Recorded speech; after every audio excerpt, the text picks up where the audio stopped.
Hello viewers, welcome back to Abby's Delight. இன்னைக்கு Abby's Delightல ஒரு basic sponge cake recipe தான் பார்க்க போறோம். Vennila sponge cake. இது செய்யிறது ரொம்பவே ஈஸி தாங்க and ingredients கூட ரொம்ப கம்மி தான்.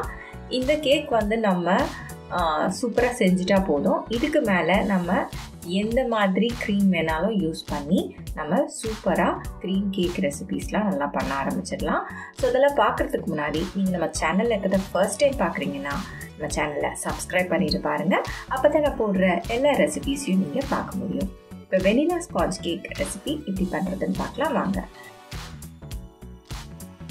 இப்போ வந்து நான் ஒரு மெஷரிங் கப் எடுத்துர்க்கேன். அதுல 1 கப் அளவுக்கு மைதா ஆட் பண்ணிக்கிறேன். 1 கப் வந்து 8 டேபிள் ஸ்பூன் அளவுக்கு மைதா வரும். ஸோ இந்த மாதிரி ஸ்பூனில் எடுத்து போடுங்க. நீங்கள் அப்படியே கொட்டினாலும் சரி இல்லை ஒரு பாத்திரத்தில் இருந்து அப்படியே எடுத்தாலும் சரி அது கரெக்டாக இருக்காது. ஸோ ஒரு 8 டேபிள் ஸ்பூன் வர மாதிரி மைதா எடுத்து கொட்டிக்கோங்க. அது கூட 1/2 டீஸ்பூன் பேக்கிங் பவுடர், ஒரு 1/4 டீஸ்பூன் பேக்கிங் சோடா. இப்போ இது மூணுத்தையும் ஆட் பண்ணிவிட்டு இது நல்லா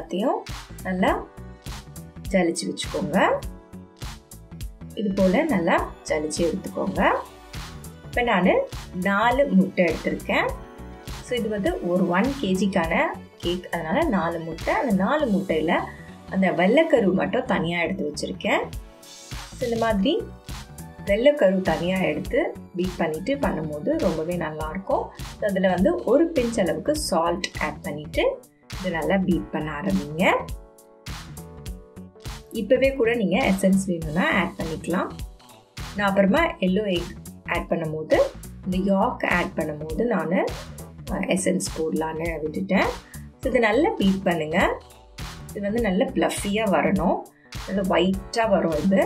ஸோ நீங்கள் எவ்வளோ பீட் பண்ணி இது நல்லா ப்ளஃபியாக வருதோ அந்த அளவுக்கு கேக் நல்லா சாஃப்டாக இருக்கும். ஸோ நம்ம 1 கப் எடுத்தோம் இல்லைங்களா மைதா. ஸோ 3/4 கப் அளவுக்கு நான் சர்க்கரை சேர்த்துக்கிறேன். பொடிச்சு வச்ச சர்க்கரை இது. ஸோ இந்த பொடிச்சு வச்ச சர்க்கரையும் நல்லா சேர்த்து நல்லா பீட் பண்ணுங்கள். இந்த மாதிரி நல்லா க்ரீமியாக ஆகிடும் நீங்கள் சுகர் சேர்த்து பீட் பண்ணும்போது.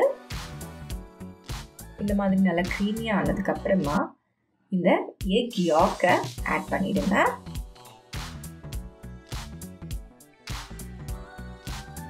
இப்போ நான் மில்க் எசன்ஸ் வந்து 1 டீஸ்பூன் அளவுக்கு நான் ஆட் பண்ணிக்கிறேன். இங்கே கேக் பேக்கிங் ஸ்டோர்ஸ்லலாம் கேட்டிங்கன்னா கிடைக்கும். ஸோ இப்போ நான் மீதம் இருக்க சர்க்கரையும் சேர்த்துக்கிட்டேன். சேர்த்து நல்லா பீட் பண்ணுங்கள். அந்த எல்லோ கலரே தெரியக்கூடாது, இந்த யாக்கோட எல்லோ கலர். ஸோ அந்த அளவுக்கு நீங்கள் பீட் பண்ணி நல்லா க்ரீமியாக ஒயிட்டாக ஆகிற மாதிரி பீட் பண்ணி எடுத்துக்கணும். இந்த எக் ஸ்மெல் வரவே வராது. நீங்கள் இந்த மாதிரி கேக் பண்ணி பாருங்கள். இப்போ வந்து நான் மெல்ட் பண்ண பட்டர் அப்படி இல்லைன்னா ஆயில் ஒரு 1/4 கப் ஆட் பண்ணிக்கோங்க. இப்போ நான் வெனிலா எசன்ஸ் வந்து 1 டீஸ்பூன் ஆட் பண்ணிக்கிறேன். இந்த மாதிரி கடைசியாக நம்ம ஆட் பண்ணும்போது கண்டிப்பாக அந்த எக் ஸ்மெல் வராது. இப்போ இது கூட ஒரு 1/4 கப் அளவுக்கு பால் அதையும் சேர்த்து மிக்ஸ் பண்ணிக்கோங்க. இது வந்து லோ ஸ்பீடில் ஒரு 1 மினிட் நீங்கள் பீட் பண்ணால் போதும். ரொம்ப பீட் பண்ணிங்கன்னா கேக் ரொம்ப கிறிஸ்பியான மாதிரி ஆகிடும். ஸோ எண்ணெய் சேர்த்ததுக்கப்புறம் ரொம்ப பீட் பண்ண வேண்டாம். ஒரு 1 மினிட் 1 ஸ்பீடில் வச்சு பீட் பண்ணி எடுத்துக்கோங்க. அவ்வளோதான். இப்போ நம்ம ட்ரை இன்க்ரீடியன்ஸை ஆட் பண்ணிக்கலாம்.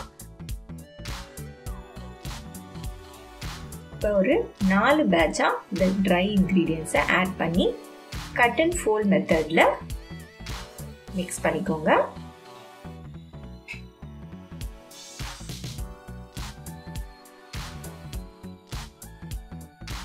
இப்போ நான் செகண்ட் பேட்ச் ஆட் பண்ணி மிக்ஸ் பண்ணுறேன். எல்லாமே நல்லா மிக்ஸ் ஆனதுக்கப்புறமா தேர்ட் பேட்ச் நான் ஆட் பண்ணுறேன். மாவு அங்கங்கே இருக்க மாதிரி நீங்கள் வந்து அடுத்தடுத்த பேட்ச் ஆட் பண்ணக்கூடாது. ஸோ நல்லா கம்ப்ளீட்டாக மிக்ஸ் பண்ணதுக்கப்புறமா ஒரு பேட்சை ஆட் பண்ணி நல்லா கட் அண்ட் ஃபோல்ட் மெத்தடில் இதை மிக்ஸ் பண்ணுங்கள். நீங்கள் ஒரு விஸ்க் கூட வச்சு மிக்ஸ் பண்ணலாம். நான் ஸ்பேச்சுலா வச்சு மிக்ஸ் பண்ணுறேன். ஸோ இந்த கார்னர்ஸில் இருக்கிறது எல்லாத்தையுமே வந்து நல்லா எடுத்து விட்டுருங்க. ஏன்னா அந்த கார்னர்ஸ்லாம் வந்து அந்த மாவு போய் தங்கிடும். ஸோ இப்போ நான் வந்து பேக் பண்ணுற பேனை வந்து ரெடி பண்ணி வச்சுருக்கேன். ஆயில் நல்லா க்ரீஸ் பண்ணிவிட்டு பட்டர் பேப்பர் நான் சைட்ஸ்லேயும் போடுவேன். ஸோ அது வந்து கிறிஸ்பினஸ்ஸே ரொம்ப இல்லாத மாதிரி நல்லா வரும் கேக்கு. அதுக்காக தான் நான் சைட்ஸ்லேயும் நான் போடுறது. ஸோ இப்போ நம்ம இந்த கேக் பேட்டரை ஊற்றிக்கலாம்.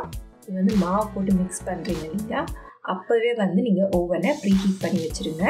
180 டிகிரி செல்சியஸில் ஒரு 10 மினிட்ஸ் ப்ரீ ஹீட் பண்ணி வச்சுருங்க. இப்போ நம்ம இதை வந்து ப்ளேஸ் பண்ணிடலாம். ஸோ 180 டிகிரி செல்சியஸில் 50 மினிட்ஸ்க்கு இதை நம்ம பேக் பண்ண போகிறோம்.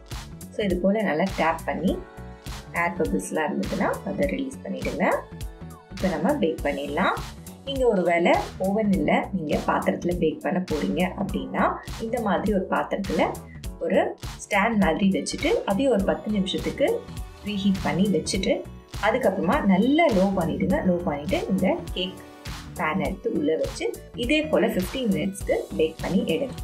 ஸோ நம்ம பேக் பண்ணி எடுத்தாச்சு.